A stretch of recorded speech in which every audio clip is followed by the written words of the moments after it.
नमस्कार मित्रों, भगवान श्री कृष्ण आपको सुखी और स्वस्थ रखें, उनकी कृपा आपके ऊपर सदैव बनी रहे। इस वीडियो में हम अध्याय 6 के भाग 3, 4, 5 और 6 को बताएंगे। तो हम शुरुआत करते हैं भाग 3 की, अध्याय 6 के ध्यान की वास्तविक साधना। भगवत गीता के 6ठे अध्याय का यह भाग योग की सबसे प्रसिद्ध और व्यवहारिक शिक्षा देता है। यह श्री कृष्ण भगवान ध्यान की वास्तविक विधि समझाते हैं, मन को कैसे स्थिर किया जाए और साधक किस प्रकार भीतर उतर सकता है। पहले बताया गया कि साधक को एक शांत स्थान पर बैठना चाहिए। अब भगवान श्री कृष्ण ध्यान को आंतरिक व्यवस्था का वर्णन करते हैं। साधक को अपने शरीर, सिर और गर्दन को सीधा रखकर स्थिर बैठना चाहिए। दृष्टि को इधर उधर भटकने देने के बजाय उसे एक बिंदु पर टिकाना चाहिए। यह निर्देश केवल शरीर के लिए नहीं है बल्कि मन के लिए भी है। जब शरीर स्थिर होता है तब मन भी धीरे धीरे शांत होने लगता है। यदि शरीर लगातार हिलता डुलता रहेगा तो मन भी स्थिर नहीं रह पाता। इसीलिए योग में आसन का बहुत महत्व है, क्योंकि यह ध्यान के लिए आधार बनता है। मित्रों, भगवान कृष्ण कहते हैं कि साधक को भय से मुक्त और संयमित होना चाहिए। यह भय केवल बाहरी खतरे का नहीं है बल्कि भीतर के भय का भी है। मनुष्य जब भीतर जाता है तो उसे अपने ही विचारों, स्मृतियाँ और भावनाओं का सामना करना पड़ता है। इसीलिए साहस भी आवश्यक है। ध्यान का अर्थ है स्वयं से मिलना। बहुत बार लोग सोचते हैं कि ध्यान का अर्थ है तुरंत शांति मिल जाना, लेकिन प्रारंभिक में साधक को अपने मन की वास्तविक स्थिति दिखाई देने लगती है। विचारों की भीड़, इच्छाओं की लहरें, पुरानी यादें, स्मृतियाँ, चिंताएँ। धीरे धीरे साधक समझने लगता है कि उसका मन कितना चंचल है। इसीलिए अर्जुन आगे चलकर कहते हैं कि मन को नियंत्रित करना वायु को रोकने जैसा कठिन है माधव। लेकिन उससे पहले श्री कृष्ण ध्यान की स्थिति का सुंदर वर्णन करते हैं। वे कहते हैं कि जब मन बार बार भटकने के बाद वापस आत्मा में स्थिर होने लगता है तब साधक एक विशेष प्रकार की शांति का अनुभव करता है। मित्रों, ये शांति बाहरी नहीं होती है, ये भीतर की गहराई से आती है। कृष्ण उस अवस्था की तुलना एक दीपक से करते हैं जो हवा रहित स्थान में स्थिर चलता है। यह उपमा अत्यंत प्रसिद्ध है। जब हवा चलती है तो दीपक की लौ डगमगाती है। उसी प्रकार जब इच्छा और विचार तीव्र होते हैं तो मन स्थिर नहीं होता, लेकिन जब वातावरण शांत होता है तो दीपक की लौ सीधी और स्थिर रहती है। वैसे ही जब मन संयमित हो जाता है तब चेतना स्थिर हो जाती है। यही ध्यान की अवस्था है। इस अवस्था में साधक धीरे धीरे बाहरी संसार से हटकर भीतर की ओर मुड़ जाता है। यह अनुभव करता है कि उसके भीतर एक गहरा मौन है। यह मौन खालीपन नहीं है बल्कि शांति से भरी हुई उपस्थिति है। भगवान कृष्ण कहते हैं कि जब साधक इस अवस्था में स्थापित हो जाता है तब उसे ऐसा आनंद मिलता है जो इंद्रियों से परे है। यह आनंद भारी वस्तुओं पर निर्भर नहीं होता, इसीलिए इसे आत्मिक आनंद कहा जाता है।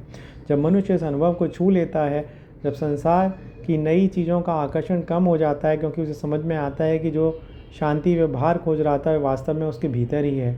यह गीता एक अत्यंत महत्वपूर्ण आध्यात्मिक सत्य बताती है। मनुष्य का अधिकांश जीवन बाहर खोजने में बीत जाता है। वह सोचता है कि खुशी धन में है, सफलता में है, संबंधों में है, प्रतिष्ठा में है। लेकिन ध्यान की अवस्था में उसे अनुभव होता है कि असली शांति भीतर से आती है।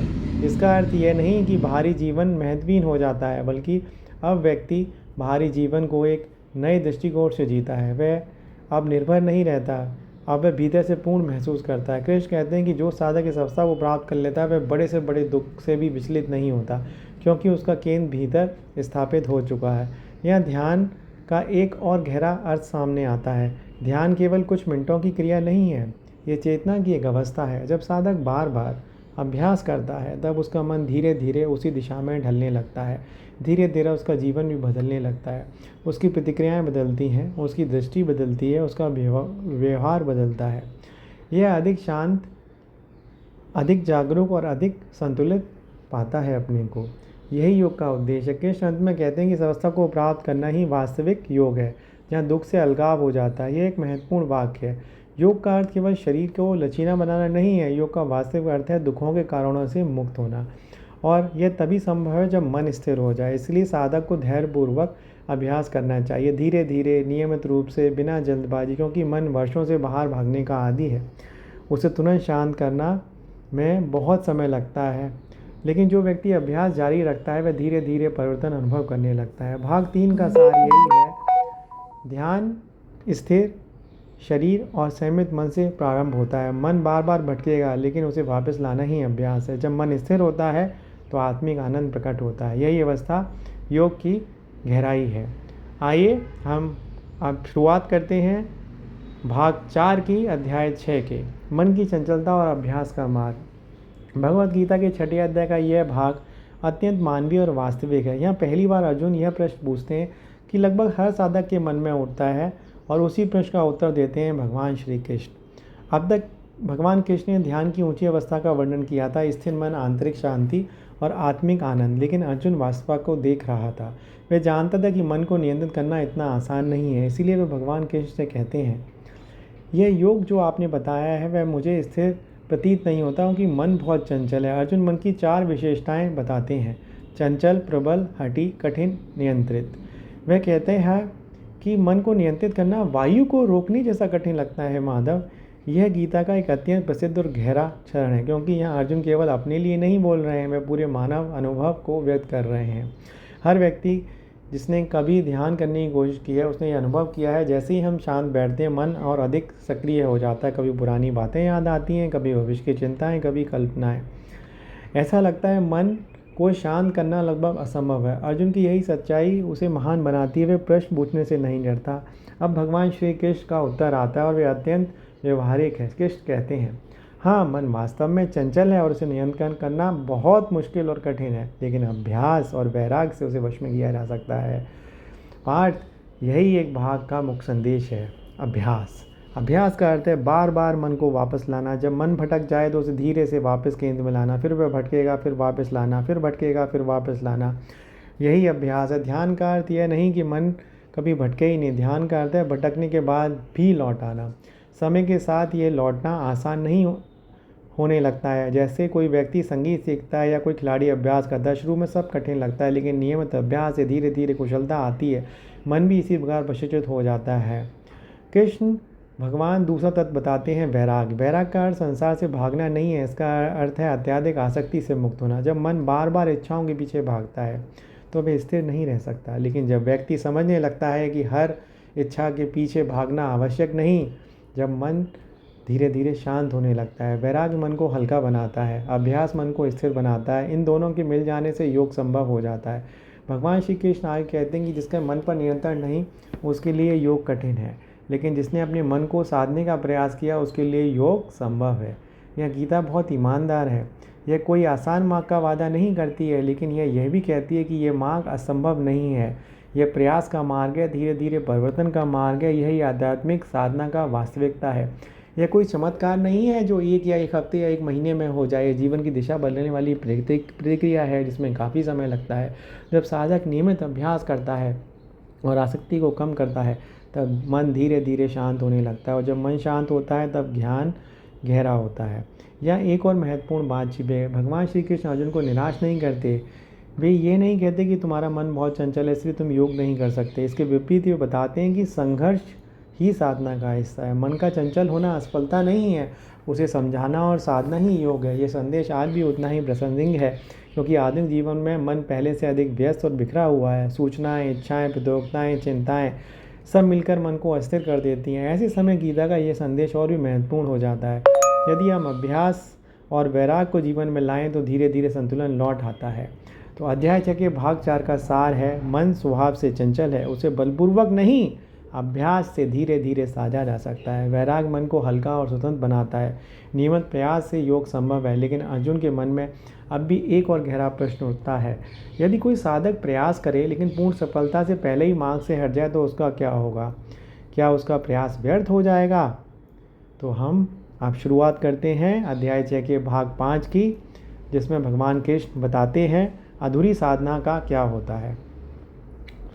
भगवद गीता के 6ठे अध्याय में ध्यान, मन और साधना का मार्ग स्पष्ट हो चुका है, लेकिन अर्जुन के मन में बहुत गहरा और संवेदनशील प्रश्न उठता है कि यदि कोई साधक श्रद्धा से योग के मार्ग पर चले लेकिन मन की चंचलता एक कारणपूर्ण सिद्धि प्राप्त ना हो तो उसका क्या होगा? क्या उसका प्रयास व्यर्थ हो जाएगा? क्या वह संसार का रहेगा या आध्यात्मिक मार्ग का? अर्जुन सिद्धि को तुलना एक टूटे हुए बादल से करते हैं जो आकाश में बिखर जाता है और कहीं नहीं टिक पाता। यह प्रश्न बहुत महत्वपूर्ण है, क्योंकि लगभग हर साधक के मन में मनुष्य सोचता है यदि मैं पूरी तरह सफल ना हुआ तो क्या होगा? यदि मेरी साधना अधूरी रह गई तो क्या होगा? क्या मेरा प्रयास नष्ट हो जाएगा? यहीं पर भगवान श्री कृष्ण का उत्तर गीता के सबसे आश्वस्त करने वाले संदेशों में से भगवान श्री कृष्ण कहते हैं, आध्यात्मिक मार्ग में किया गया कोई भी प्रयास कभी व्यर्थ नहीं जाता पार्थ। जो व्यक्ति सत्य की दिशा में एक कदम भी बढ़ाता है वह खोता नहीं है। ऐसा साधक न इस लोक में नष्ट होता है और न परलोक में, क्योंकि जो शुभ कार्य करता है उसकी गति कभी बुरी हो ही नहीं सकती। ये गीता का एक अत्यंत आशावादी दृष्टिकोण है। यह हमें बताता है कि आध्यात्मिक विकास एक दीर्घ यात्रा है जो केवल एक जीवन तक सीमित नहीं रहती। कृष्ण बताते हैं कि ऐसा साधक मृत्यु के बाद कुछ समय तक दिव्य लोकों में रहता है और फिर पुनः जन्म लेता है। और उसका जन्म दो प्रकार के परिवारों में हो सकता है। पहला, एक शुद्ध और समृद्ध परिवार जहाँ उसे जीवन की स्थिरता और अवसर मिल सके। दूसरा, योगियों या आध्यात्मिक लोगों के परिवार में। और भगवान श्री कृष्ण कहते हैं कि ऐसा जन्म अत्यंत दुर्लभ होता है, क्योंकि यहाँ से साधक अपनी पिछली यात्रा को आगे बढ़ा सकता है। यह गीता पुनर्जन्म के सिद्धांत को केवल दार्शनिक रूप में नहीं बल्कि विकास की प्रक्रिया के रूप में प्रस्तुत करती है। आध्यात्मिक प्रयास चेतना में अंकित हो जाते हैं, वे मिटते नहीं।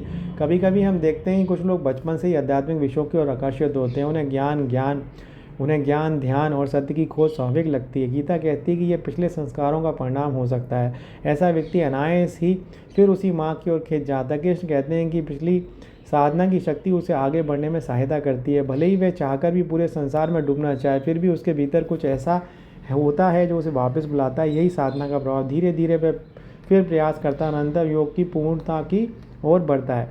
यह गीता एक बहुत महत्वपूर्ण बात बताती है। आध्यात्मिक मार्ग प्रतिस्पर्धा नहीं है, ये कोई दौड़ नहीं जहाँ कोई हार जाए। ये चेतना का विकास है। हर प्रयास, हर जागरूकता, हर साधना इस यात्रा का एक अभिन्न हिस्सा है। मित्रों, कृष्ण आगे कहते हैं कि जो व्यक्ति प्रयास करता रहता है वह धीरे धीरे अपने दोषों को पार कर लेता है और अंततः परम लक्ष्य को प्राप्त करता है। फिर अध्याय के अंत में श्री कृष्ण एक महत्वपूर्ण निष्कर्ष देते हैं। वे कहते हैं, तपस्वियों से योगी श्रेष्ठ है, ज्ञानियों से भी योगी श्रेष्ठ है और कर्मियों से भी योगी श्रेष्ठ है। इसलिए अर्जुन, योगी बनो। जहाँ योगी का अर्थ केवल ध्यान करने वाला व्यक्ति नहीं, योगी वह है जो अपने मन को समझता है, जो संतुलित जीवन जीता है, जो सत्य की खोज में लगा है और भीतर से हमेशा जागरूक रहता है। लेकिन श्री कृष्ण भगवान एक और ऊंची बात भी कहते हैं, सभी योगियों में भी वह श्रेष्ठ जो श्रद्धा से अपने हृदय को परमात्मा में स्थिर करके और प्रेम से उनका स्मरण करता है। यह गीता का मार्ग भक्ति, ध्यान और ज्ञान तीनों को जोड़ देता है। अध्याय 6 का संदेश यही है कि मन को साधो, नियमित अभ्यास करो, आसक्ति कम करो और श्रद्धा से अपने भीतर की चेतना से जुड़ो। जब यह सब एक साथ आता है तब मनुष्य धीरे धीरे योग की अवस्था में प्रवेश करता है। आइए मित्रों, अब हम अध्याय 6 के निष्कर्ष की ओर चलते हैं। छठा अध्याय में 3 बड़े सत्य सिखाता है। मन ही बंधन है और मन ही मुक्ति। यदि मन असीमित है तो जीवन संघर्ष बन जाता है। यदि मन को साध लिया मित्रों तो वही जीवन साधना बन जाता है। अभ्यास और वैराग्य योग की कुंजी है। मन को धीरे धीरे प्रचित करना ही ध्यान का मार्ग है। आध्यात्मिक प्रयास कभी व्यर्थ नहीं जाता। साधना का हर कदम चेतना में अंकित हो जाता है। इस प्रकार अध्याय 6 गीता के शिक्षण को और भी गहराई में ले जाता है। यदि पहले अध्याय में ज्ञान मिला, कर्म का मार्ग मिला, संन्यास का अर्थ मिला, तो अब यहाँ मन को साधने की कला मिलती है मित्रों। और जब मन शांत हो जाता है तब जीवन युद्ध में बदल जाता है। कुरुक्षेत्र केवल बाहर नहीं रहता, वह भीतर भी समझ में आने लगता है। यही ध्यान योग का हृदय है। धन्यवाद दोस्तों।